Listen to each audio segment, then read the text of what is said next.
ચાલો બાળકો, good morning. So hope everything is all right. બધા ઓલ વેલ? રાજકોટ ગુરુકુલ આવી ગયા? ઓકે, ચાલો ફટાફટ ગોઠવાઈ જાઓ.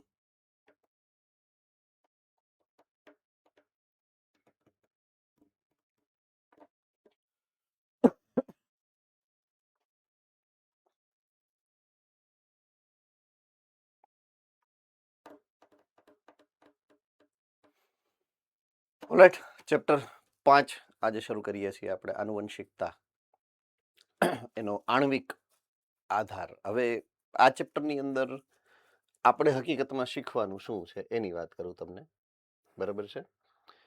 તો અત્યાર સુધીમાં તમે જે પણ જનીન સંબંધિત અથવા તો આનુવંશિકતા સંબંધિત માહિતી મેળવી છે, બરાબર છે? તો આનુવંશિકતા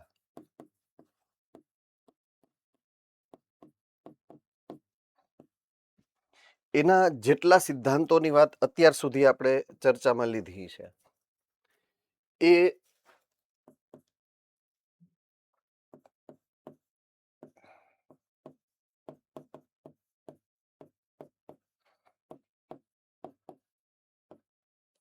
આપણે એની ભૌતિક ક્રિયાવિધિ વિશે સમજ્યા છીએ. એનો સામાન્ય જે સિદ્ધાંત છે કે કઈ રીતે કોઈ પણ લક્ષણો, કોઈ પણ પ્રકારની જાતિ, કોઈ પણ પ્રકારના સજીવમાં એક કોષમાંથી બીજા કોષમાં અથવા તો એક પેઢીમાંથી બીજી પેઢીમાં આ લક્ષણોનું વારસાગમન કઈ રીતે થાય છે, તો એની ભૌતિક ક્રિયાવિધિ સમજ્યા છીએ. ટૂંકમાં હું એમ કહું ફિઝિક્સની ભાષામાં કે સ્થળાંતરણ શું છે, તો એ સમજ્યા છીએ કે જ્યારે કોઈ પદાર્થ એક જગ્યાએથી એ પોતાનું સ્થાન બદલી અને બીજી જગ્યાએ પોતાનું સ્થાન સ્થાપિત કરે નવું, તો નવું સ્થાન બદલું છે એટલે સ્થાન કોઈ ચોક્કસ અંતરે સ્થાન બદલું, સ્થળાંતરણ. પણ એને તમે જ્યારે સૂત્ર સ્વરૂપે તારવો છો તો તમે હકીકતમાં સમજો છો કે ત્યાં શું ક્રિયા આવે, કઈ કઈ પ્રકારના બળ લાગ્યા છે, કયા કયા પ્રકારના અવરોધ લાગ્યા છે, કઈ રીતના આ ક્રિયાવિધિ થઈ છે. તો એમ આપણે હજી સ્થળાંતરણ શું છે એ જ, એટલે કે આનુવંશિકતા શું છે એની જ માહિતી મેળવી છે. પણ આનુવંશિકતા કઈ રીતે થાય છે, આપણે જનીન શું છે એ સમજ્યા છીએ, પણ જનીન કેવું છે એ નથી ખબર. જનીન શું કરે છે એ ખબર છે, કઈ રીતે કરે છે એ હવે સમજવાનું છે. તો જ્યારે કોઈ પણ સજીવની વાત કરશું તો સજીવ જે ક્રિયાઓ કરે છે, બરાબર છે, તો કોઈ બી જૈવિક ક્રિયા છે, આ જૈવિક ક્રિયા માટે મેં શબ્દ જે પ્રયોજ્યો છે, ઉપયોગમાં લીધો છે, બરાબર છે, એ શબ્દ છે દેહધાર્મિક ક્રિયાઓ.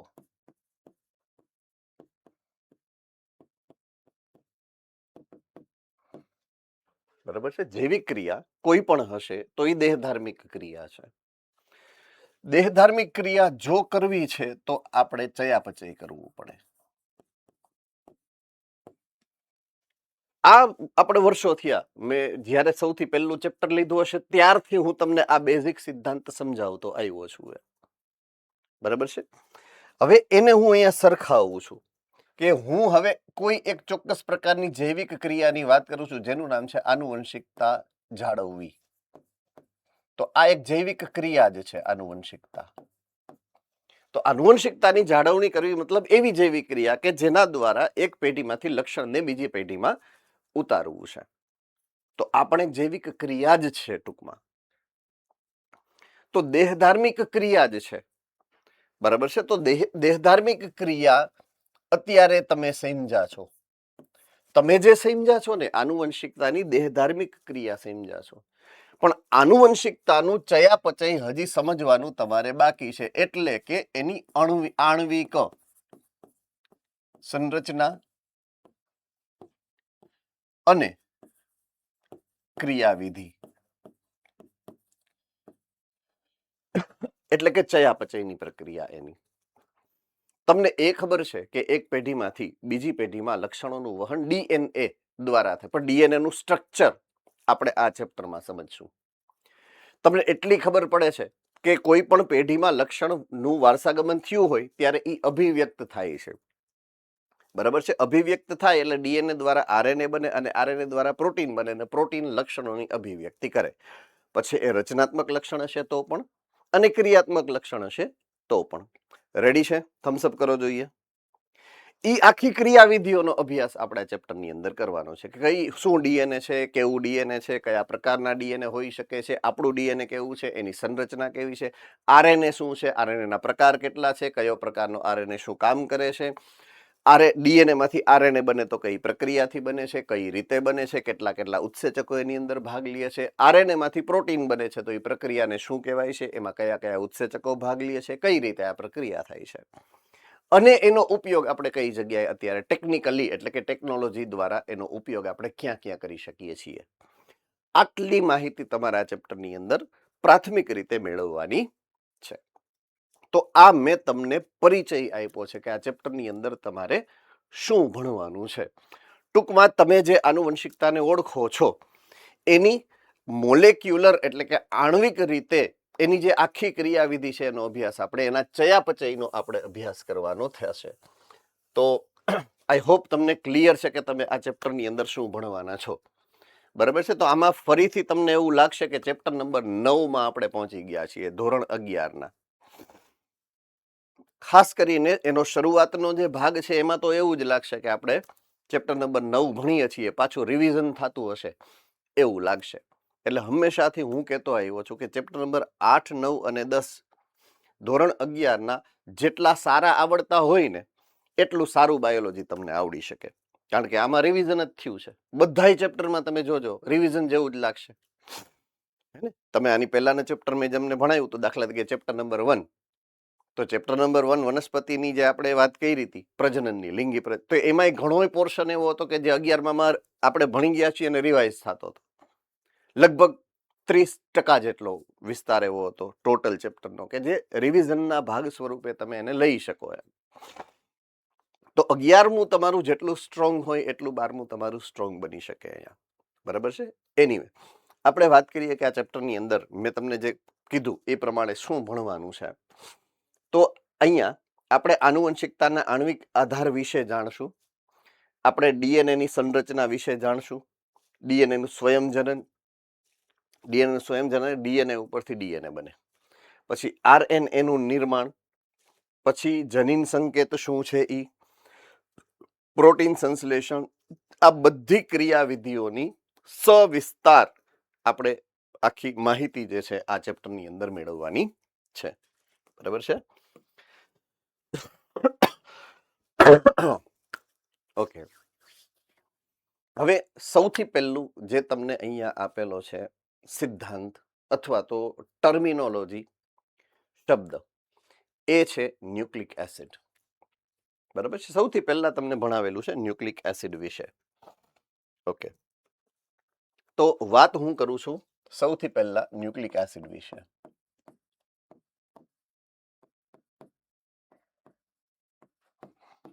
ઓકે. આની વ્યાખ્યા કોને ખબર છે? ન્યુક્લિક એસિડ કોને કહેવાય? જે 9મા ચેપ્ટરની અંદર તમે ભણ્યા છો એને આધારે ન્યુક્લિક એસિડ એટલે શું કોઈ વ્યાખ્યાયિત કરી શકતું હોય તો. જામનગર.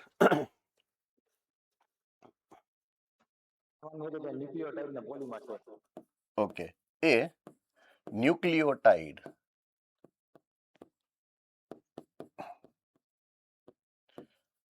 ના પોલિમર છે જેનું મૂળ કામ છે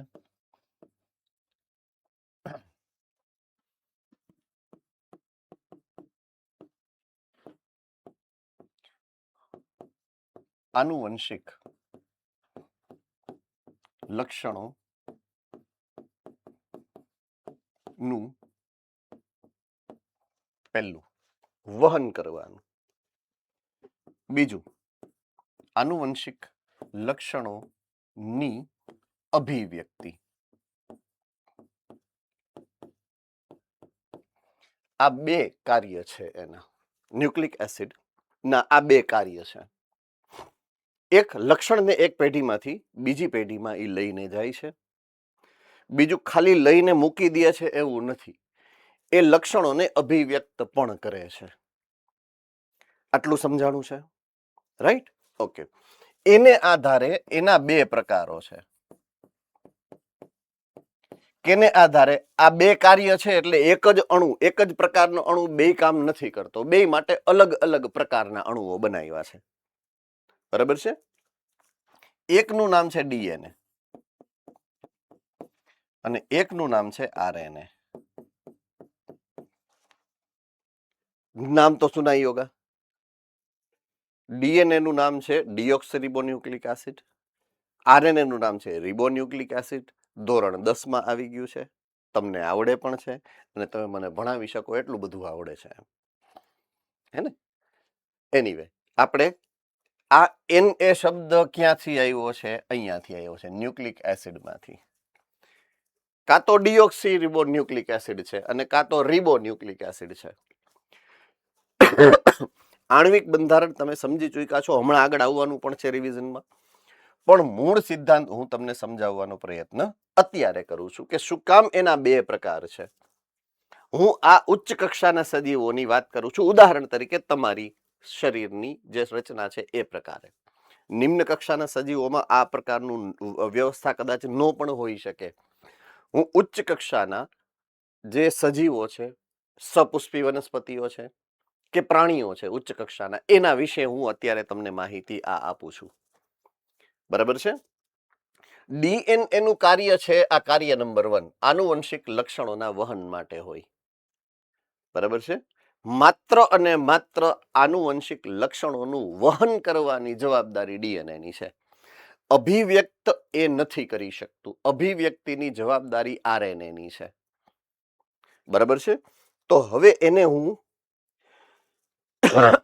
જો લખું, આનુવંશિકતાના લક્ષણના વહન માટે ડીએનએ જવાબદાર બને અને અભિવ્યક્તિ માટે આરએનએ જવાબદાર બને. એટલે કે ડીએનએ નું કામ શું છે? લક્ષણો નું ફક્ત વહન કરવાનું. એની સામે આરએનએ નું કામ શું છે? તો કે લક્ષણોની અભિવ્યક્તિ.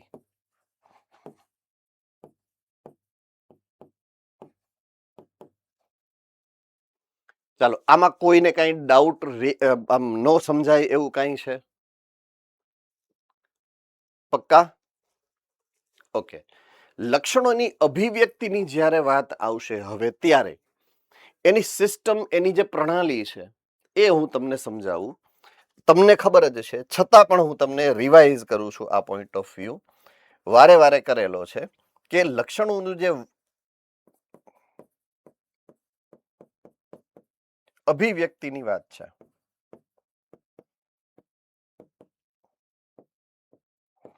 તો એમાં ડીએનએ એમાંથી આરએનએ બને અને આરએનએ માંથી પ્રોટીન બને. આ જે આરએનએ બને ને એને એમઆરએનએ કહેવાય. એનું ચોક્કસ નામ છે એમઆરએનએ. બરાબર છે? ઓકે. એમાંથી જ્યારે પ્રોટીન બને છે ત્યારે એની સાથે બીજા બે પ્રકારના આરએનએ કામમાં આવે છે. એટલે ડીએનએ ઉપરથી એક જ પ્રકારનો આરએનએ બને છે એવું નથી. આરએનએ અહીંયા 3 પ્રકારના બને.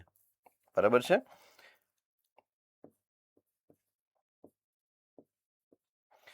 એકને કહેવાય એમઆરએનએ. એમઆરએનએ ને કેન્દ્રમાં રાખીએ આપણે, એટલે એને આધારે પાછું પ્રોટીન બનશે. એકને કહેવાય ટીઆરએનએ અને એકને કહેવાય આરઆરએનએ. આ 3 પ્રકારના આરએનએ છે જે પ્રોટીન સંશ્લેષણની આખી પ્રક્રિયાનું સંચાલન કરશે. તો આરએનએ જ્યારે હું લખું છું આરએનએ, ત્યારે આરએનએ એક જ પ્રકારના નથી, પણ આરએનએ આ 3 પ્રકારના છે એકચ્યુઅલમાં. જે લક્ષણની અભિવ્યક્તિ માટે, એટલે કે પ્રોટીન સંશ્લેષણ જ્યારે કરવું છે, પ્રોટીનનું સંશ્લેષણ તમારે કરવું છે, એની ક્રિયાવિધિનું નિયમન કરે છે. આટલું સમજાય છે પ્રોપરલી? એક છે mRNA, બીજું છે tRNA ને ત્રીજું છે rRNA. બરાબર છે? એટલે બીજા 2 પ્રકારના RNA પણ છે, ખાલી એક mRNA નથી. બધું આવશે, ડિટેલમાં આવશે. હું તમને પ્રાથમિક માહિતી આપું છું. રેડી? તો આ થઈ ગઈ પહેલી વસ્તુ કે જે તમારે તમારા ધ્યાનમાં લેવી પડશે. આમાં કોઈને કઈ ડાઉટ છે? All right.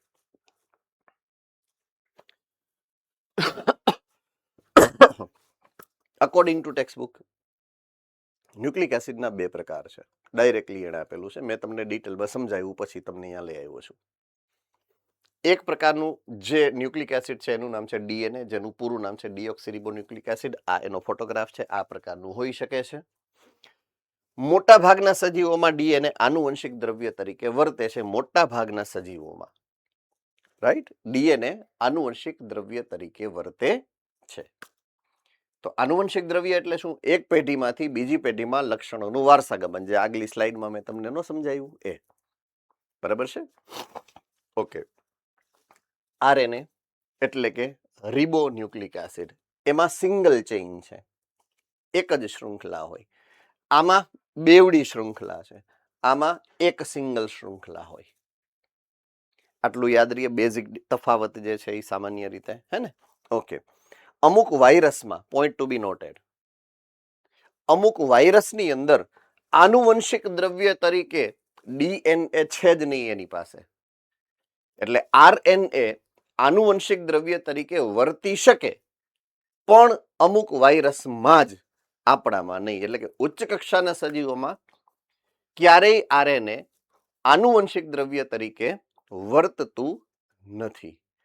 આટલું સમજાય છે? Yes or no? Okay. Point number 2. હવે તો ઈ કરે શું? આ ઉચ્ચ કક્ષાના સજીવમાં શું કરે? તો ઉચ્ચ કક્ષાના સજીવમાં તે, જો અહીંયા લખ્યું છે સરસ મજાનું એક વાક્ય, સંદેશા વાહક તરીકે કાર્ય કરે. મેસેન્જર. મેસેન્જરનો એક નાનકડો એવો એમ મેં રાખ્યો તો, mRNA. કોને યાદ છે? હમણાં લખાયું. ઓકે. તો મેં શું લખ્યું હતું? mRNA. અહીંયા શું આપ્યું છે? સંદેશા વાહક તરીકે કામ કરે. તો આરએનએ નો પહેલો પ્રકાર mRNA એ અહીંયા આપ્યું છે. આ ઉપરાંત આરએનએ ના અન્ય કાર્ય પણ છે. હવે અન્ય કાર્ય કયા છે? બરાબર છે? તો એમાંથી એક શું છે? જુઓ, અનુકૂલકારક. અનુકૂલકારક તરીકે. વિચિત્ર નામ છે. બરાબર છે? નામ વિચિત્ર છે, અર્થ સાવ સિમ્પલ છે. અનુકૂળતા આપે. અનુકૂલકારક, એવો કારક જે અનુકૂલન કરાવે, સગવડતા કરી દે. આટલું સમજાય? પહેલા અર્થ સમજાઈ ગયો છે? ઓકે. હવે સગવડતા કેની? સમજો ધ્યાનથી. ડીએનએ તમારા કોષની અંદર કઈ જગ્યાએ આવેલું હોય? કોણ કહી શકશે? જુનાગઢ વાળા બેન બોલો, ચાલો ફટાફટ.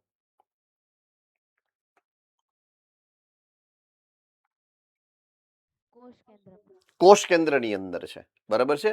ઓકે. પ્રોટીન સંશ્લેષણની પ્રક્રિયા કરતી અંગિકાનું નામ શું છે? કોણ કહેશે ફટાફટ?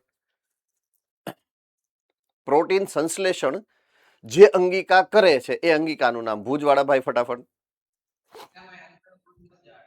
Sorry, ribosome. Okay, good. હવે રિબોઝોમનું સ્થાન ક્યાં છે? રાજકોટ. કોષરસમાં અથવા અંતઃકોષરસ ઝાડમાં અથવા કણાભસૂત્ર અથવા હરિતકણ.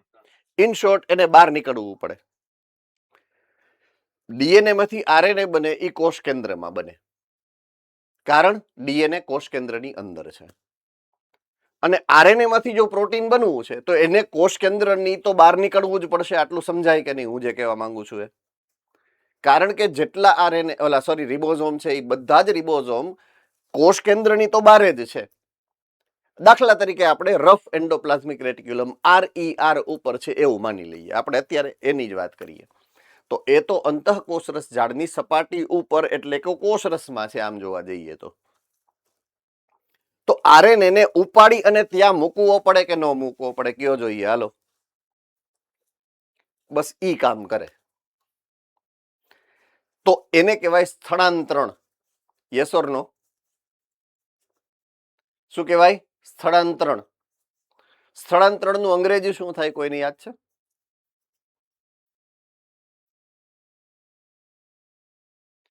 ટ્રાન્સફર. શું કહેવાય? ટ્રાન્સફર. સ્થાન ફેર થયો અથવા તો ટ્રાન્સપોર્ટ, પણ અહીંયા ટ્રાન્સફર કહેવાય. ટ્રાન્સપોર્ટ એટલે એક જગ્યાએથી બીજી જગ્યાએ. આ તો એક નાની એવી સૂક્ષ્મ જગ્યા છે એટલે ટ્રાન્સફર કહું છું હું. બરાબર છે? ટ્રાન્સફર કહેવાય. ટ્રાન્સફર નો સ્મોલ ટી એટલે ટીઆરએનએ. ઈ આ છે એ અનુકૂળતા પૂરી પાડે છે. શેના માટે? ટ્રાન્સફર માટે, સ્થળાંતરણ માટે. તો ટીઆરએનએ નું કામ શું છે? જે એમઆરએનએ બહેનો છે કોષ કેન્દ્રની અંદર, એને ઉપાડી અને ક્યાં લઈ જાય છે? રિબોઝોમની ઉપર. બીજું, રિબોઝોમમાં પ્રોટીન સંશ્લેષણ કરવા માટે, પોઈન્ટ ટુ બી નોટેડ. ચાલો બધાનું ધ્યાન અહીંયા. ભુજ સેન્ટર કાંઈ પ્રોબ્લેમ? ઓકે, નો પ્રોબ્લેમ. રાજકોટ કાંઈ પ્રોબ્લેમ? ઓકે, ઓલા ભાઈ વારે વારે ઊભા થાય છે એટલે પૂછ્યું હો ભાઈ, પંખો ચાલુ કરવા માટે. ઓકે, કાંઈ વાંધો નહીં, નો પ્રોબ્લેમ. ક્યાં તો યસ, જો રિબોઝોમને પ્રોટીન સંશ્લેષણ કરવું છે તો પ્રોટીન શેનો પોલિમર છે? કોને યાદ છે? મોડાસા સેન્ટર.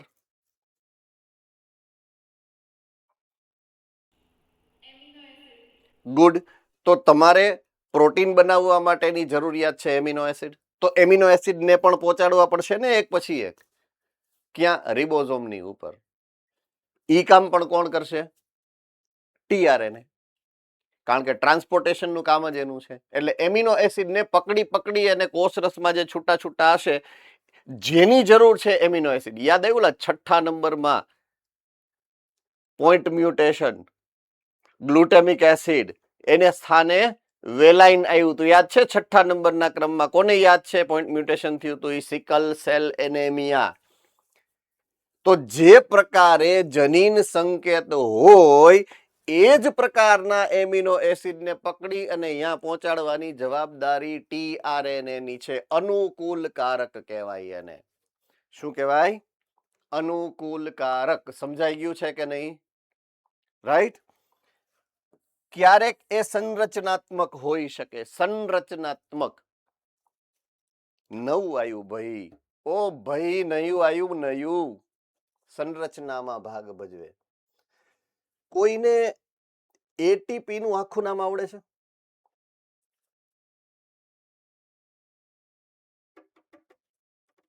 બાકી કોણ રહી ગયું છે?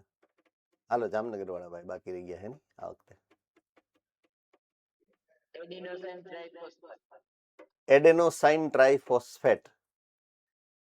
જો મેં તમને 9મા ચેપ્ટરમાં એના વિશે કઈ માહિતી આપી હોય તો યાદ કરી અને સમજાવી શકો કોઈ મને?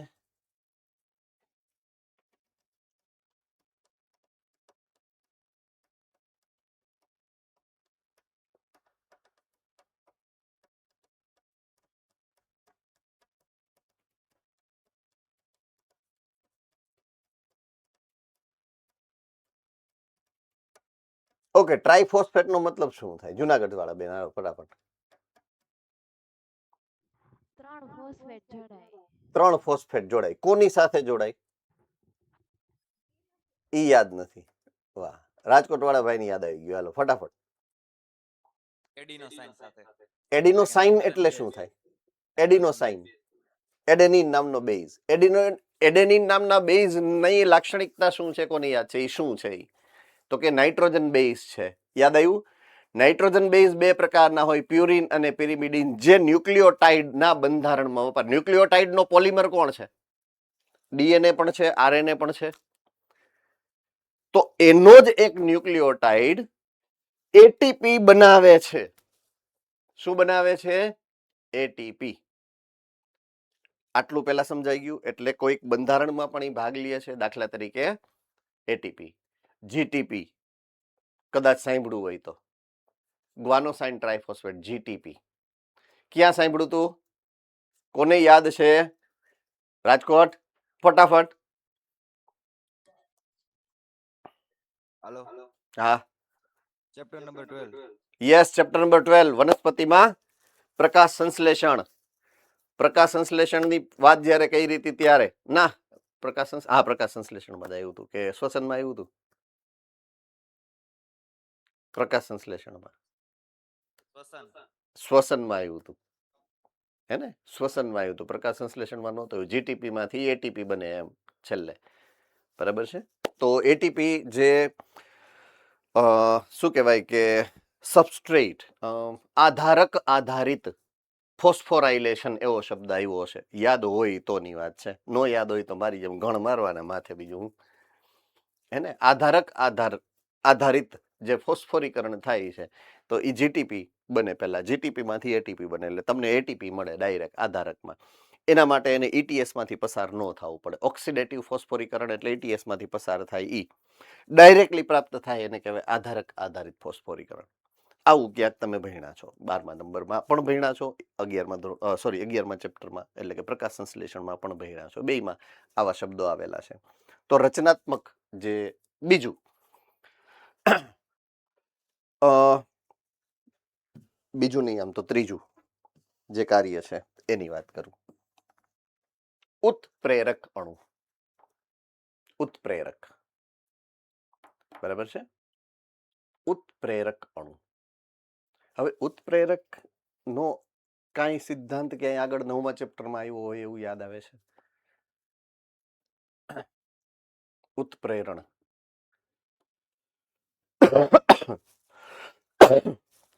ઉત્પ્રેરણ નામનો શબ્દ આવ્યો હોય 9મા ચેપ્ટરની અંદર. સરનામું તો હું તમને આપી દઉં છું, ખાલી તમારે યાદ જ કરવાનું રહે.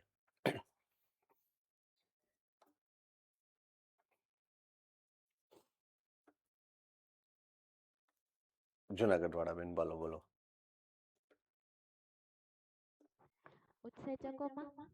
ઉત્સેચકમાં ઓલો એક ચાર્ટ આવ્યો હતો, આવો આલેખ, બરાબર છે? આલેખ આવ્યો હતો એક, એમાં ઉત્પ્રેરણ શબ્દ મીન્સ એની આગળ પાછળ ક્યાંક આવેલો છે.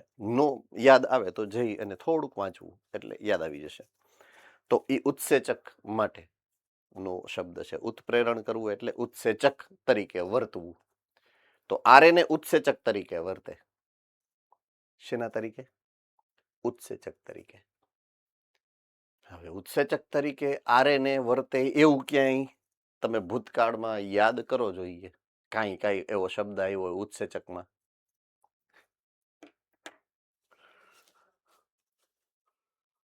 ઓકે, ઉત્સેચક ચેપ્ટર નંબર 9 ની અંદર જ્યારે ભણ્યા હતા ધોરણ 11માં, સૌથી પહેલું શબ્દ હતો, બધો સૌથી પહેલી શરૂઆત જ ત્યાંથી થઈ કે દરેક પ્રકારના ઉત્સેચક પ્રોટીનના બનેલા છે. ત્યાંથી આગળ જે શબ્દ હતો એ તમારે યાદ કરવાનો છે. ભુજને ચાન્સ આપી આ વખતે 1 by 1, પછી પાછું રિપીટ કરશું બધાનો વારો.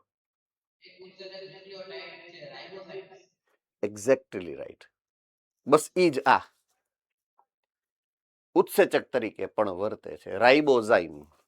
શું નામ છે એનું? અહીંયા લખું છું, જો, રાઇબોઝાઇમ. હવે આનો આખું નામ છે ને, આ બે શબ્દનું ભેગું કરી અને સંધિ જોડી અને કરેલો શબ્દ છે. આ છે એને કહેવાય રિબોઝોમ, અને આ શબ્દ કહેવાય એન્ઝાઇમ. આનું આખું નામ થાય રિબોઝોમલ એન્ઝાઇમ. શું થાય?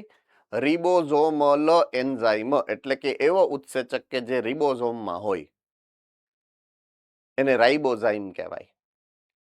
આટલું સમજાય? હવે સ્ટ્રક્ચરલી એટલે કે બંધારણીય રીતે ઈ આ છે. આરઆરએનએ, જે ત્રીજા પ્રકારનો આરએનએ મેં તમને સમજાવ્યો છે, હમણાં લખાયો હતો ને આરઆરએનએ, બસ ઈ આ છે, ઈ રાઇબોઝાઇમ છે. એટલે ઈ છે હું આરએનએ, પણ કામ શું કરે છે? ઉત્સેચકનું. શેના માટે? તો કે પ્રોટીન સંશ્લેષણની પ્રક્રિયા માટે. તો પ્રોટીન સંશ્લેષણની પ્રક્રિયામાં એ પોતે ઉત્સેચક તરીકે વર્તી શકે. બરાબર છે? તો આમાં કોઈને કાંઈ પ્રશ્ન, ડાઉટ, નો સમજાય એવી કોઈ પણ પ્રક્રિયા હોય, ઉદાહરણ મેં તમને જેટલા સમજાવ્યા, જ્યાં તમને કાંઈ ડાઉટ હોય ત્યાં પૂછી લ્યો, નહીતર હું નેક્સ્ટ સ્લાઇડમાં જાઉં છું. All well? All right. હવે વાત કરીએ પહેલા ડીએનએ ના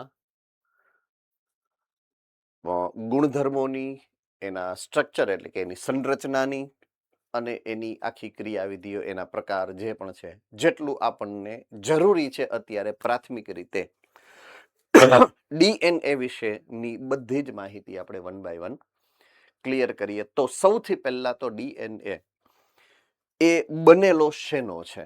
તો કે ડીઓક્સી રાઇબો ન્યુક્લિયોટાઇડનો એ પોલિમર છે. બરાબર છે? ડીઓક્સી રીબો ન્યુક્લિયોટાઇડનો એ પોલિમર છે. તો એ ડીઓક્સી રીબો ન્યુક્લિયોટાઇડ શું કામ કહેવાય? કારણ કે એની અંદર, એના બંધારણની અંદર જે ન્યુક્લિયોટાઇડ છે એમાં જે શર્કરા છે ને, એ શર્કરા રાઇબોઝ એટલે કે રિબોઝ શર્કરા છે. પણ એના બીજા નંબરના કાર્બન ઉપરથી એક ઓક્સિજન દૂર કરવામાં આવ્યો છે. જો આ અગત્યનો ગુણધર્મ છે, અગત્યનું સંરચના છે કે જેને તમારે યાદ રાખવાની છે. ડીઓક્સી શબ્દ આવ્યો ક્યાંથી? ડીઓક્સી એટલે ઓક્સિજન દૂર કરવો. ઓક્સિજન દૂર ક્યાંથી થયો એ તો તમને ખબર હોવી જોઈએ ને. તો પેન્ટોઝ શર્કરા રિબોઝ, આઈ રિપીટ, પેન્ટોઝ શર્કરા રિબોઝ, રિબોઝના બીજા નંબરનો કાર્બન જ્યાં OH હોવો જોઈએ એની જગ્યાએ ઓક્સિજન કાઢી અને ખાલી સિંગલ H આવે છે, એટલે એને કહેવાય ડીઓક્સી રિબોઝ. આ પહેલા નહોતું, પછી બનાવ્યું છે, આપણે એ પણ સમજશું. બરાબર છે? તો પહેલા તો આરએનએ જ હતું, ડીએનએ નહોતું. પછી ડીએનએ બનાવ્યું ને, તો ડીએનએ બનાવવા માટે રિબોઝ શર્કરા છે ને એને ડીઓક્સી રિબોઝ શર્કરામાં રૂપાંતરિત કરવામાં આવી. શું કામ? એ આગળ ભણશું. પણ અત્યારે આપણે ખાલી એટલું ભણીએ કે ડીઓક્સી રિબોઝ શું છે. તો આમાં કોઈને કઈ ડાઉટ છે? ડાઉટ? ઓકે. ડીએનએ દરેક સજીવ માં આવેલો છે એવું નથી. અગાઉ પણ મેં તમને કીધું હતું. દાખલા તરીકે વાયરસ, તો અમુક વાયરસ એવા છે, અમુક, બધા જ હું એવું નથી કહી શકતો, અમુક વાયરસ એવા છે કે જેમાં માત્ર અને માત્ર આરએનએ છે, ડીએનએ છે જ નહીં. બરાબર છે? અમુક વાયરસ એવા છે જેમાં ડીએનએ છે, આરએનએ છે, બંને છે. અને મોનેરાથી લઈ અને છેક મનુષ્ય સુધી બધા જમાં આરએનએ છે અને ડીએનએ છે, બંને છે. બરાબર છે? ડીએનએ અને આરએનએ બંને છે. તો હું વાત કરું છેટ બેક્ટેરિયાથી, મોનેરા, બેક્ટેરિયાથી લઈને મનુષ્ય સુધી. તો હવે જો મારા બેકગ્રાઉન્ડમાં જુઓ તો તમને એક બેક્ટેરિયોફેજ એવું દેખાણું હશે અને એક બાજુ મનુષ્ય એવું દેખાય છે. રાઈટ? તો હકીકતમાં મેં વાત ચાલુ કરી છે વાયરસથી. બેક્ટેરિયોફેજ વાયરસનું નામ છે. કોને ખબર છે ઈ? ઓકે. તો અમુક વાયરસમાં પણ ડીએનએ છે, મેં એવું કીધું હતું કે નહીં? રાઈટ? તો અહીંયા મેં 2 ઉદાહરણ એવા આપ્યા છે. જુઓ, બેક્ટેરિયોફેજ T2 અને બેક્ટેરિયોફેજ લેમ્બડા, આવા 2 ઉદાહરણો આપ્યા છે. અને બંનેની અંદર ડીએનએ ના તંતુની લંબાઈ આપેલી છે કે એમાં કેટલા બેઝ પેર આવેલા હોય. આ આંકડાઓ ફરજિયાત યાદ રાખવાના છે. તો બેક્ટેરિયોફેજ T2 માં 1,60,000 ન્યુક્લિયોટાઇડ આવેલા છે. શબ્દો પકડજો, બેઝ પેર નથી, ન્યુક્લિયોટાઇડ છે, બેઝ પેર નથી. સમજાય છે કે નહીં? એનો મતલબ એ છે, જો બેઝ પેર શબ્દ ક્યારે આવી શકે? પેર એટલે જોડ, પેર એટલે જોડ. આટલું સમજાય? Yes or no? ઓકે. તો જોડ ક્યારે હોઈ શકે? જ્યારે હામે બે શૃંખલા હોય ત્યારે. જોડ ક્યારે હોય? સામે બે શૃંખલા હોય ત્યારે. કોને ખબર પડે છે આ વાતની?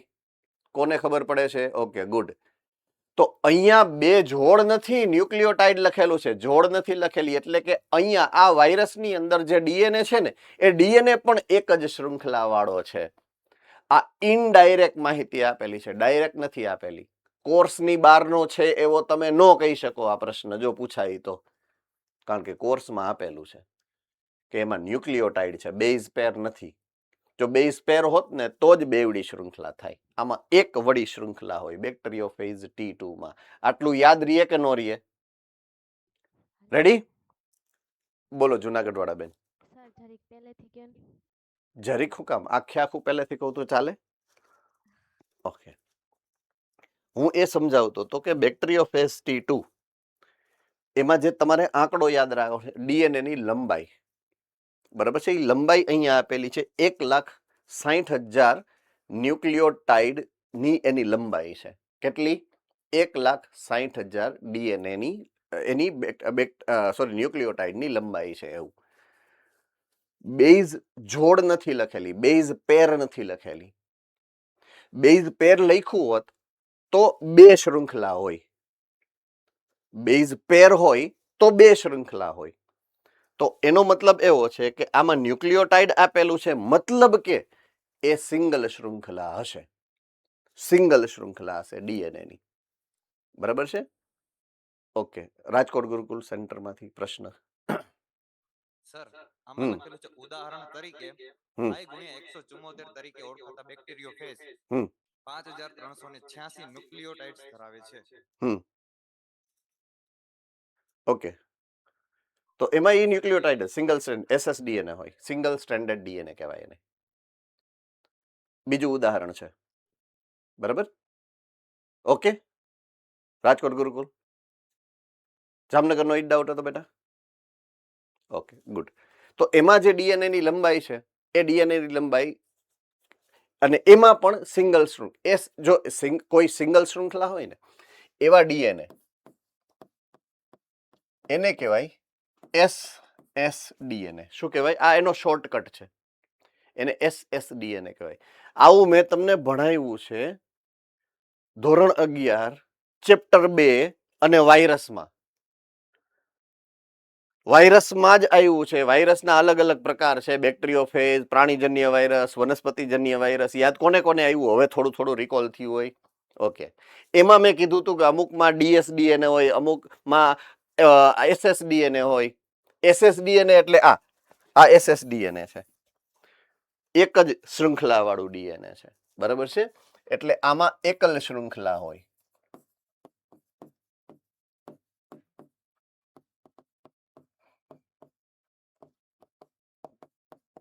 અંગ્રેજીમાં એને કહેવાય સિંગલ સ્ટ્રેન્ડેડ ડીએનએ. જુઓ જોઈએ હવે, આ S અને આ D, એને SSDNA કહેવાય. આ રહ્યું. હવે SSDNA ની જગ્યાએ હું DSDNA કરી દઉં તો અહીંયા ડબલ આવે, એટલે કે બેવડી શૃંખલા વાળું ડીએનએ. Yes, Jamnagar centre.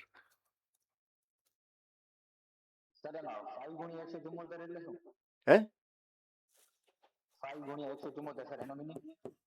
5 ગુણ્યા 174? અચ્છા, આમ આ છે ને એનું નામ છે બેટા. જે નામ પડ્યું હોય ને એ નામ છે. એનું નામકરણ અલગ રીતે થાય છે. આપણે જે દ્વિનામી નામકરણ પ્રક્રિયા સમજી છે એ પ્રાણીઓ અને વનસ્પતિઓ માટેની છે.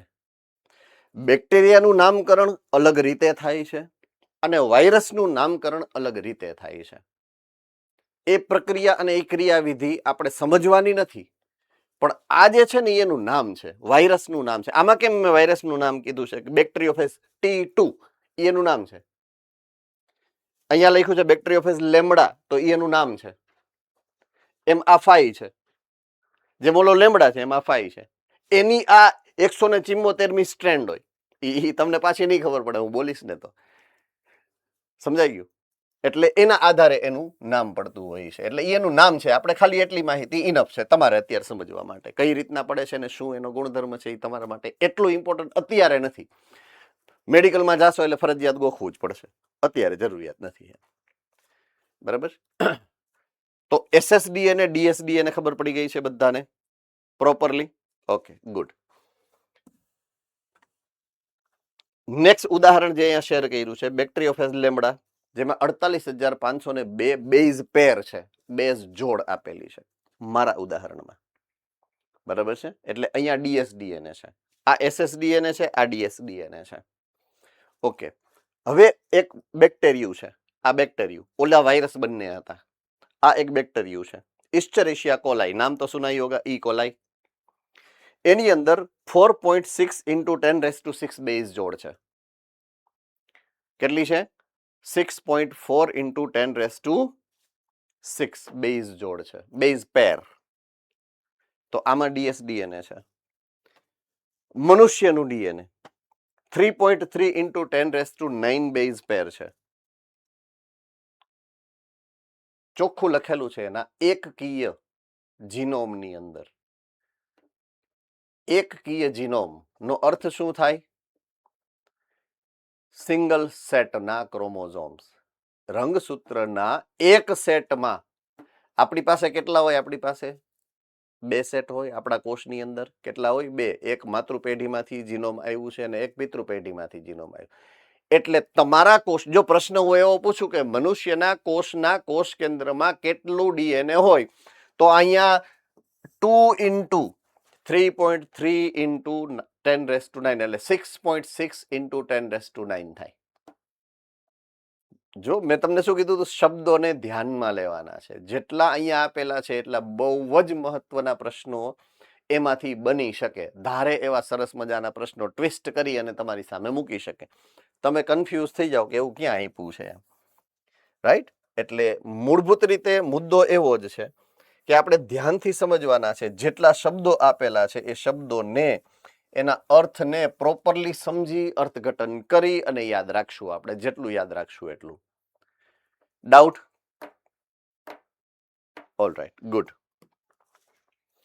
હવે પોલીન્યુક્લિયોટાઇડ જ્યારે ડીએનએના બંધારણમાં બનતા હોય તો આણ્વિક રીતે એની ગોઠવણી, એની સંરચના કેવી હોય છે એની વાત અહીંયા રજૂ કરેલી છે, જે તમે ચેપ્ટર નંબર 9 ભણી ગયા છો.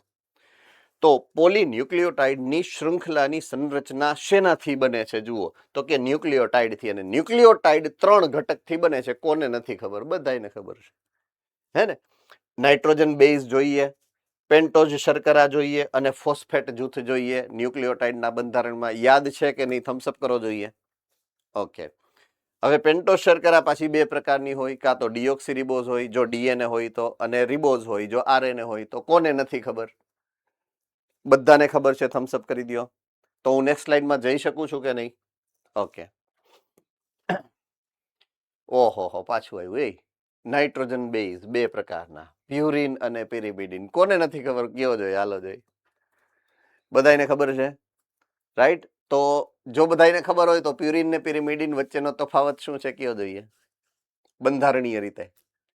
જુનાગઢે સૌથી પહેલી વાર આમ સીધો આ માથું ચોકડી દીધો મેં પ્રશ્ન પૂછ્યો એ ભેગો, એટલે તમારો પહેલો દાવાલો.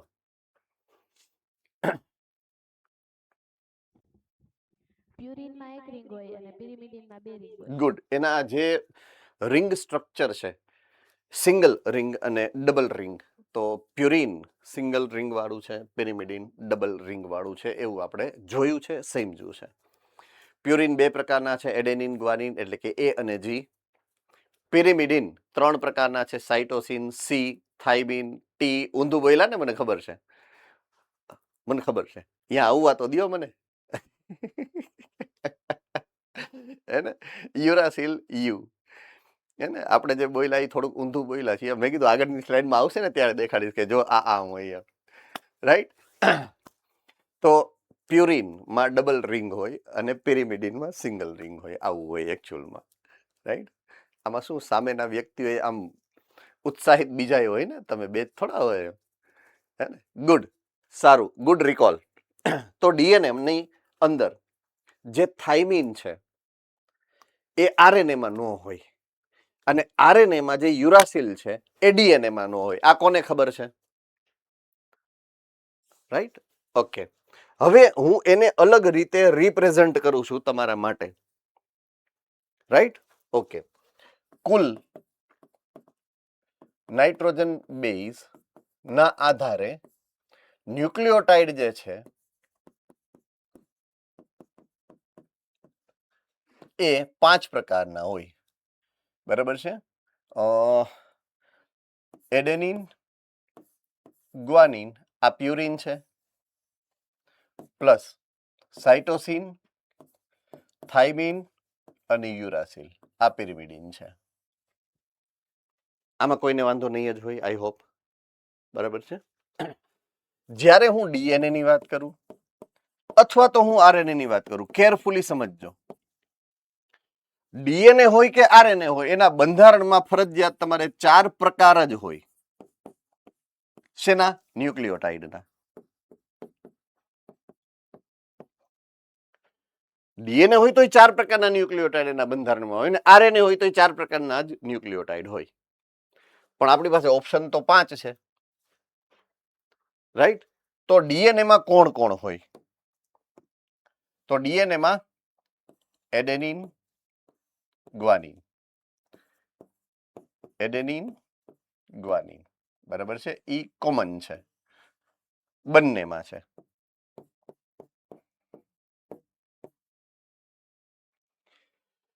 એની સાથે એડેનિન ની સાથે જોડ કોની હોય છે? કોની યાદ છે? હું ભૂલી ગયો છું. એડેનિન ની સાથે કોણ જોડ બનાવે? ભુજ? થાઇમિન. તો ડીએનએ ની અંદર થાઇમિન હોય. ડીએનએ માં શું હોય? થાઇમિન. Right, okay. ગ્વાનિન ની સાથે જોડ કેની બને? જે વૈધું છે એની. આ 3 છે, એડેનિન, ગ્વાનિન, થાઇમિન, તો વૈધું એક જ, સાઇટોસિન. બરાબર છે? ઓકે. હવે હું જો પ્રશ્ન પૂછું છું ધ્યાનથી સાંભળજો અને જવાબ આપજો. આરએનએ માં એડેનિન ની સામે શેની જોડ હોય? જામનગર? ગુડ. બીજા કોઈ? ઓકે, યુરાસિલ સાથે કેટલા એગ્રી છે?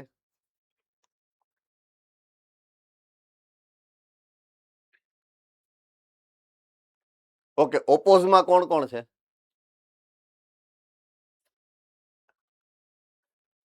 એક જ ઓપોઝ કરે છે આમાં. બોલો, શું કામ ઓપોઝ કર્યો ભાઈ? જુનાગઢ વાળી.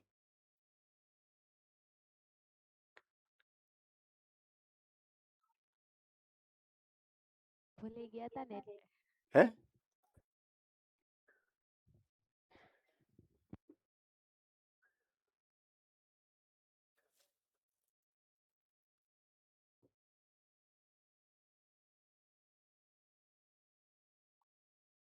નથી હાલતું.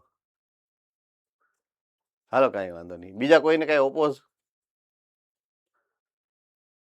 નહીં? ઓપોઝ મને છે એનું શું કરશું?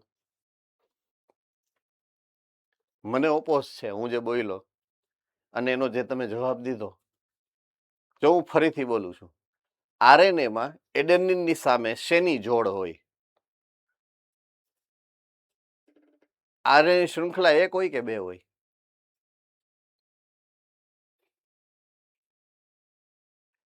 તમે નીટ દેવા જાઓ, ડોક્ટર બનવાના છો.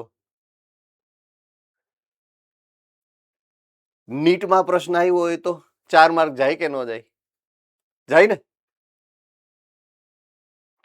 જો એક શૃંખલા હોય તો જોડ બને કોઈ દી? મેં પહેલા જ કીધું હતું ને ચૈતવા હતા કે હું જે પ્રશ્ન પૂછું છું એના શબ્દોને ધ્યાનથી સાંભળજો અને જવાબ દેજો. That's the difference. આ જે ડિફરન્સ સમજી શકે એ 650+ જઈ શકે. બધું જ ટેક્સ્ટબુક નું જ હોય છે. શબ્દો એવા મૂકેલા હોય કે તમને ઇઝીલી કન્ફ્યુઝ કરી દે. એમ હાવ ઇઝીલી કન્ફ્યુઝ કરી શકે તમને. અને તમે થાવ પણ. તમે જ નહીં, તમારી બદલે ઈ પેપર મને દેવામાં આવે તો હું પણ કન્ફ્યુઝ થઈ શકું. શું કામ? એક સાયકોલોજીકલ પ્રેશર હોય કે ના હોય એક્ઝામનું, હે ને? અત્યારે મને ખબર છે મારી પરીક્ષા નથી એટલે હું આમ છે ને ઈ સ્ટ્રેસ મારી અંદર હોય જ નહીં ને. સમજાય છે કે નહીં હું જે કહેવા માંગુ છું? તો એ સ્ટ્રેસ ને કેમ આપણા ઉપર ડોમિનન્ટ પ્રભાવી ન થવા દેવો એ આપણે વિચારી પ્રેક્ટિસ કરવાની છે. તમે જે પ્રેક્ટિસ કરો ને એ પ્રેક્ટિસમાં તમારે આ વસ્તુને ધ્યાનમાં લેવાની હોય. યાદ રહેશે હું જે કહેવા માંગુ છું એ? આ સલાહ હંમેશા યાદ રાખવી. તમારી મોક ટેસ્ટ એના માટે લેવામાં આવે છે. તમે જે પરીક્ષાઓ દો છો ને એ પછી WRT હોય, મોક ટેસ્ટ હોય, એ પ્રેક્ટિસ જ આ મુદ્દાને ધ્યાનમાં લઈ અને કરવાની હોય. જે એક્ઝામ સ્ટ્રેસ છે ને તમારો, એને પ્રભાવિતતા એની ઓછી કરવાની ઈ પ્રેક્ટિસ છે. એટલે એ રીતે તમારે એને લેવાની છે. તો અહીંયા યુરાસિલ અને સાઇટોસિન હોય, એડેનિન હોય, ગ્વાનિન હોય, યુરાસિલ હોય, સાઇટોસિન હોય, સિંગલ શૃંખલામાં, જોડમાં નહીં. કોને યાદ રહેશે આજે મેં સમજાવ્યું એ પરફેક્ટલી? Okay, good. કન્ફ્યુઝન નહીં કરવાનું, હે ને? ઓકે. સો આ સિંગલ શૃંખલામાં આ થાઇમિન નો હોય, યુરાસિલ હોય, પિરિમિડિન આરએનએમાં. ચલો હવે હું એક સ્ટેપ આગળ જાઉં છું, બરાબર છે? તો ન્યુક્લિયોટાઇડનું જે બંધારણ બનવાનું છે એ વાતને ફરીથી આપણે રિવાઇઝ કરીએ. તો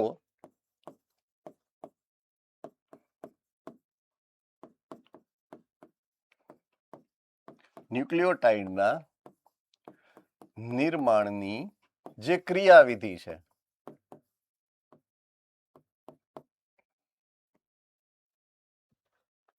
તો કુલ આપણે કેટલા પદાર્થોની જરૂરિયાત છે? પહેલું નાઇટ્રોજન બેઝ, બીજું પેન્ટોઝ શર્કરા,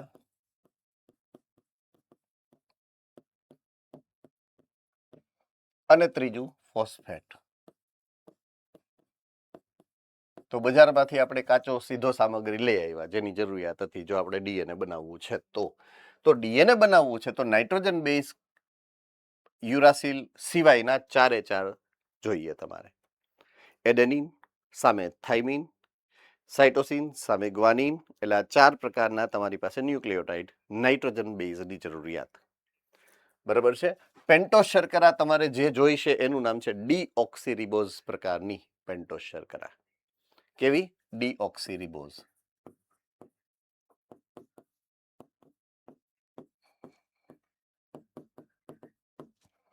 આ છે તમારે એડેનિન, ગ્વાનિન, સાઇટોસિન અને થાઇમિન, આ 4 પ્રકારના નાઇટ્રોજન બેઝ.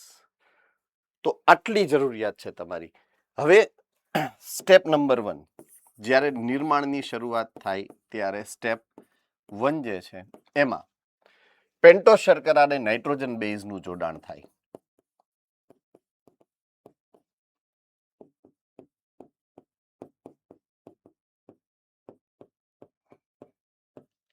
બરાબર છે?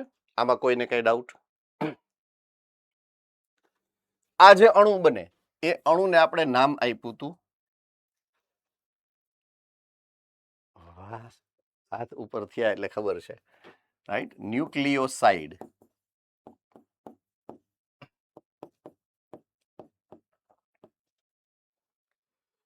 સ્ટેપ 2,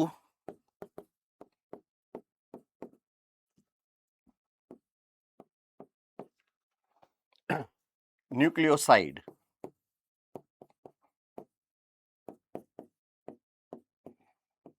પ્લસ ફોસ્ફેટ, અને ઈ જોડાણ થાય ત્યારે કહેવાય એને ન્યુક્લિયોટાઇડ.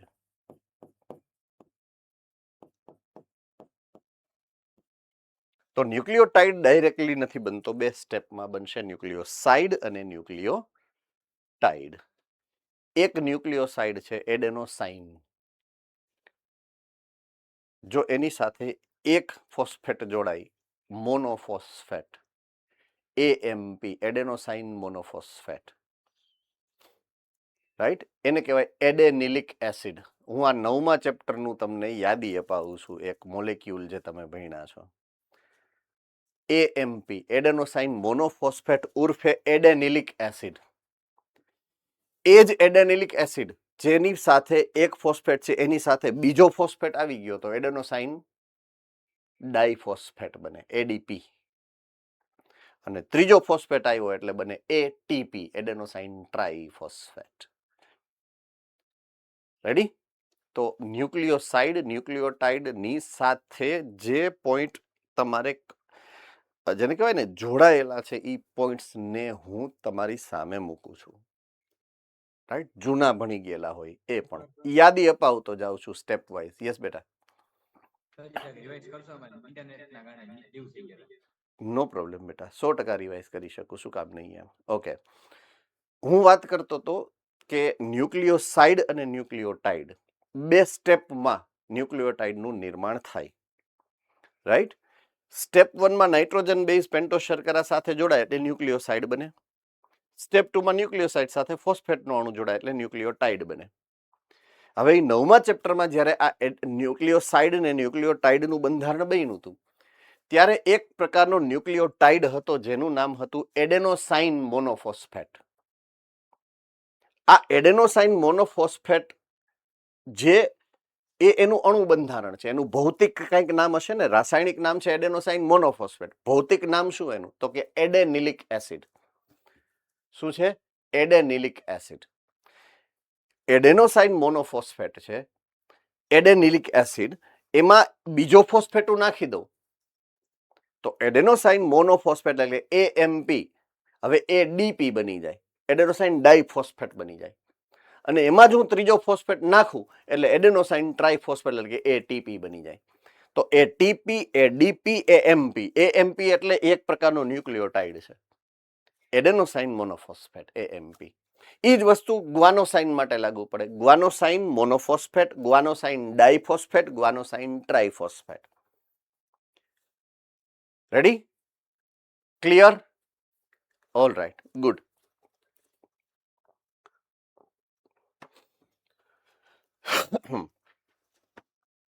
ન્યુક્લિયોસાઇડ, ન્યુક્લિયોટાઇડ જે તમને ખબર જ છે ઓલરેડી, કારણ કે ભણી ગયા છો 9th ચેપ્ટરની અંદર, બરાબર છે. તો 4 પ્રકારના અહીંયા ન્યુક્લિયોસાઇડ તમને સમજાવ્યા છે જે ડીએનએના સંરચનામાં હોય.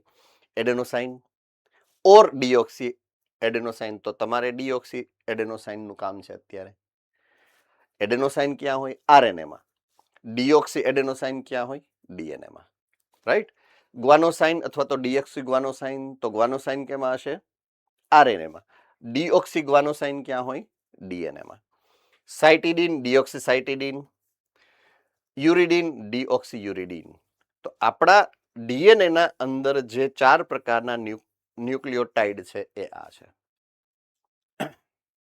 ઓલરાઈટ, એમાંથી 4 પ્રકારના ન્યુક્લિયોટાઇડ બને.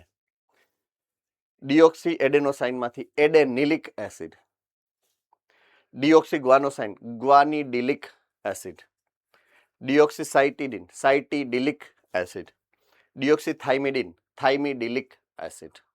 આ 4 પ્રકારના ન્યુક્લિયોટાઇડ એની અંદરથી બની શકે, જેનું આકૃતિ અહીંયા એક આપી છે. આ ન્યુક્લિયોસાઇડની આકૃતિ છે જેમાં આ પેન્ટોસ શર્કરા છે અને આ નાઇટ્રોજન બેઝ છે. એટલે પેન્ટોસ શર્કરા નાઇટ્રોજન બેઝ સાથે જોડાય એટલે ન્યુક્લિયોસાઇડ બને. પેન્ટોસ શર્કરા જ્યારે નાઇટ્રોજન બેઝ સાથે પ્લસ ફોસ્ફેટના અણુ સાથે જોડાય એટલે આ 3 અણુ જોડાય ત્યારે ન્યુક્લિયોટાઇડ બને. તો આ ન્યુક્લિયોટાઇડ ન્યુક્લિયોસાઇડ અને આ ન્યુક્લિયોટાઇડના અણુઓની લિસ્ટ આપ્યું છે તમને, જે તમે ઓલરેડી 11thમાં ભણી ગયા છો, મેં તમને લખાવેલું છે, બરાબર છે. આમાં કોઈને કઈ ડાઉટ? All right. હવે પોલીન્યુક્લિયોટાઇડની શૃંખલા કઈ રીતે બને. અગેઇન આ વસ્તુ આપણે ઓલરેડી સમજી ચૂક્યા છીએ. સેમ ડાયાગ્રામ કદાચ હતી, આ જ ડાયાગ્રામમાંથી મેં તમને સમજાવ્યું છે જે તે સમયે, બરાબર છે, જ્યારે 11th આપણે ભણ્યા હતા, 9મું ચેપ્ટર ત્યારે. Fine, okay. હવે બે વસ્તુ આપણે શીખવાની અહીંયા, કે દાખલા તરીકે ડીએનએ છે તો ડીએનએમાં શૃંખલાઓ બે છે, આમ સામસામે બે શૃંખલાઓ આમ જોડાયેલી હતી, એવું કંઈક તમે સમજ્યા છો. આને હું સિદ્ધિ કરી નાખું આ શૃંખલાને, આ નિહણી જે આમ આમ વળાંકવાળી છે, કુંતલવાળી, એને આમ સિદ્ધિ કરી નાખું એટલે આવું બને. આમ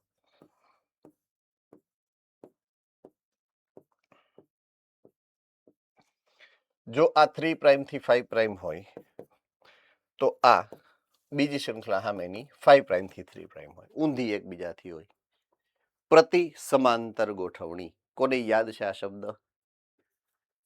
પક્કા? ઓલરાઈટ. તો પ્રતિ સમાંતર ગોઠવણી આ રીતે ડીએનએ માં હોય છે. બે શૃંખલા છે. ઓકે, આ એક ન્યુક્લિયોટાઇડ છે, એની સામે જોડમાં આ એક ન્યુક્લિયોટાઇડ છે. સેમ આ બેઝ પેર છે, આ બેઝ પેર, આ બેઝ પેર, આ બેઝ પેર, બેઝ પેર.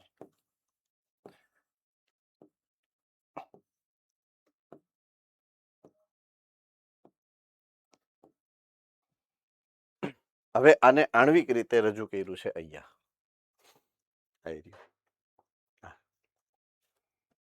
બરાબર છે. તો આ રચનાને અહીંયા આણ્વિક રીતે રજૂ કરેલી છે. મૂળ મુદ્દો આપણે જે યાદ રાખવાનો છે, ફરીથી યાદ કરવાનો છે, એ છે એના રાસાયણિક બંધના પ્રકાર. તો આ એક શૃંખલાની વાત કરું, કોઈ પણ એક શૃંખલા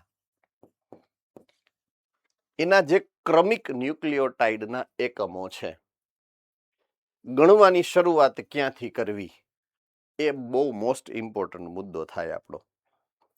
બરાબર છે. ગણવાની શરૂઆત હંમેશા 5 પ્રાઇમ થી 3 પ્રાઇમમાં કરવાની. કઈ રીતે કરવાની? 5 પ્રાઇમ થી 3 પ્રાઇમ. યાદ રહેશે? થમ્સ અપ કરો જોઈએ. રાઈટ. તો હું 5 પ્રાઇમ છે દાખલા તરીકે, અહીંયા આ પહેલા નંબરનો, બીજા નંબરનો, ત્રીજા નંબરનો, ચોથા નંબરનો, પાંચમા નંબરનો, 6, 7, 8, 9 અને 10 ન્યુક્લિયોટાઇડ છે દાખલા તરીકે. અહીંયા આ પહેલા નંબરનો, આ બીજા નંબરનો, ત્રીજા નંબરનો, 4, 5, 6, 7, 8, 9 અને 10 આ રીતે છે.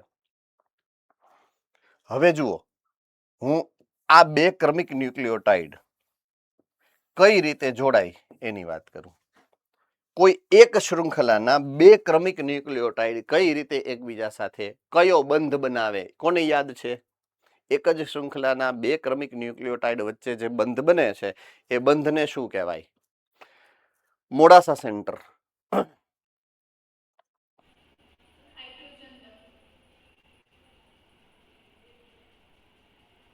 જામનગર સેન્ટર, ગુડ, ફોસ્ફોડાયસ્ટર બંધ. રાઈટ. દાખલા તરીકે આ એક ન્યુક્લિયોટાઇડ છે, આ શર્કરા છે, આ નાઇટ્રોજન બેઝ છે, આ ફોસ્ફેટ છે. એના પછી આ બીજી શર્કરા ઉમેરી મેં, આ ન્યુક્લિયોટાઇડ છે અને આ ફોસ્ફેટ છે. એટલે આ એક નંબર, આ બે નંબર ની શૃંખલા, આ શૃંખલામાં પહેલો નંબર, બીજો નંબર. તો આ બેનું જોડાણ ક્યાં થાય, કઈ રીતે થાય એની વાત કરું હું તમને. આ પહેલા નંબરનો કાર્બન છે, બીજા નંબરનો કાર્બન છે, ત્રીજા નંબરનો કાર્બન છે, ચોથા નંબરનો કાર્બન છે, અને અહીંયા પાંચમા નંબરનો કાર્બન છે. આ સ્ટ્રક્ચર નો યાદ હોય તો ફરીથી જોઈ લેવું એક વખત, 9મા ચેપ્ટર ખોલીને. આ પહેલા નંબરનો કાર્બન છે, આ બીજા નંબરનો કાર્બન છે, આ ત્રીજા નંબરનો કાર્બન છે, આ ચોથા નંબરનો, અહીંયા આવે પાંચમા નંબરનો કાર્બન.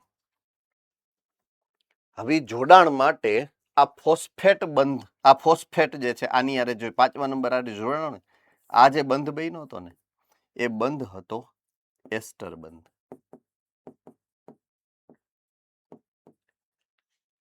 ફોસ્ફેટ શર્કરા સાથે ફોસ્ફેટ બંધ વડે જોડાય. આટલું ખબર પડી ગઈ. તો એને ઉપર જેની હારે જોડાવાનું છે એ શું છે? શર્કરા. તો શર્કરા હારે બંધ કયો બનાવવો પડે? ફોસ્ફેટ. ફોસ્ફેટને કયો બંધ બનાવવો પડે? ફોસ્ફેટ છે તો એસ્ટર બંધ ફરજિયાત છે. એટલે ત્રીજા નંબરના કાર્બન સાથે અહીંયા એસ્ટર બંધ બનાવે. આ એટલે જે નવો બંધ બન્યો એ પણ કેવો છે? એસ્ટર બંધ. એસ્ટર બંધ કેટલા થયા? હવે આ આખા સ્ટ્રક્ચરમાં એસ્ટર બંધ કેટલા થયા? આ 1 2 2 થયા એટલે એને કહેવાય ડાય એસ્ટર. શું કહેવાય? ડાય એસ્ટર. કોણે બનાવ્યો? ફોસ્ફેટે. કોણે બનાવ્યો? ફોસ્ફોડાયસ્ટર. ક્યાં ગોખવાની જરૂર છે? ગોખવાની ક્યાંય જરૂરિયાત નથી, સમજવાનું હોય આમાં. Ready? Thums up. Okay.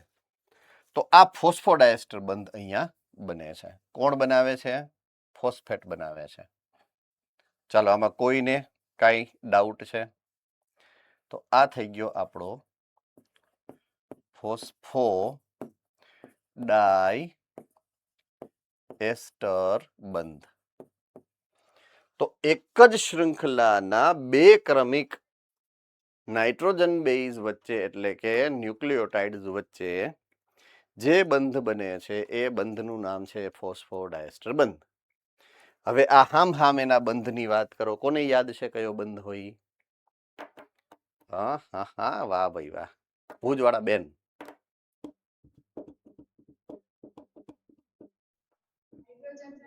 Good, hydrogen બંધ. એડેનિન અને ગ્વાનિન વચ્ચે કયા કેટલા હોય સંખ્યામાં?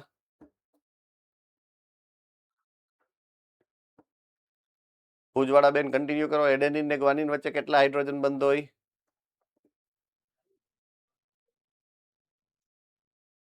કે ભૂલાઈ ગયું છે? ભૂલાઈ ગયું છે. 2. બરાબર છે. કેટલા હોય? 2. સાઇટોસિન અને ગ્વાનિન ની વચ્ચે કેટલા હોય? 3. કેટલા હોય? 3. યાદ રાખવાનું. બરાબર છે. એટલે એની વાત હવે આ સ્લાઇડમાં મૂકી છે. ઓહ સોરી, આ 2 અને 3 ને ઈ બંધ મેં કીધું ઈ. એટલે 2 ન્યુક્લિયોટાઇડ ફોસ્ફોડાયસ્ટર બંધ દ્વારા જોડાય અને ડાયન્યુક્લિયોટાઇડનું નિર્માણ કરે. યાદ આવી ગયું? ફોસ્ફોડાયસ્ટર બંધ. આ રીતે અસંખ્ય ન્યુક્લિયોટાઇડ જોડાય અને પોલીન્યુક્લિયોટાઇડની શૃંખલા બનાવે આખી.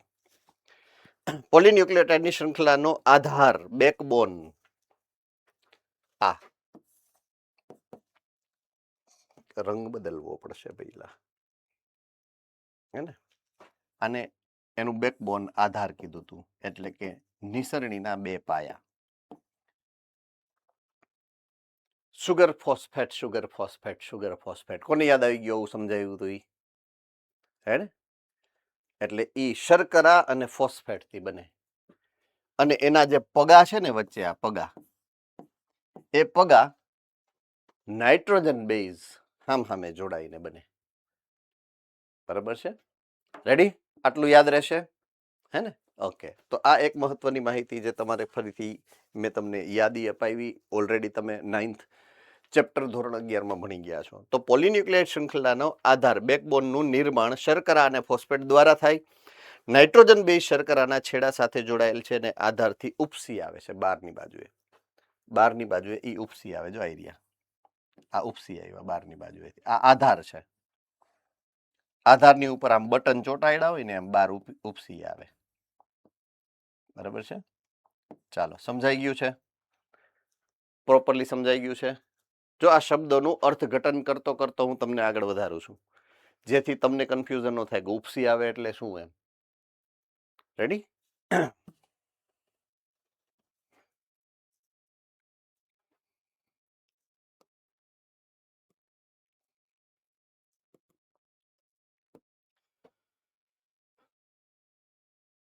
ફાઇન. આઈ થિંક સો 11:30 સુધીનો જ સમય છે ને લેક્ચરનો આપણો, હે ને? તો ઓલરેડી આપણો ટાઈમ ખતમ થઈ ગયો છે અને હવે પછીનો મુદ્દો છે થોડોક સમજવામાં લાંબો પડશે, એટલે ઝડપથી પૂરો થાય એવો છે નહીં. એટલે અહીંયા સુધી આપણે રાખીએ છીએ.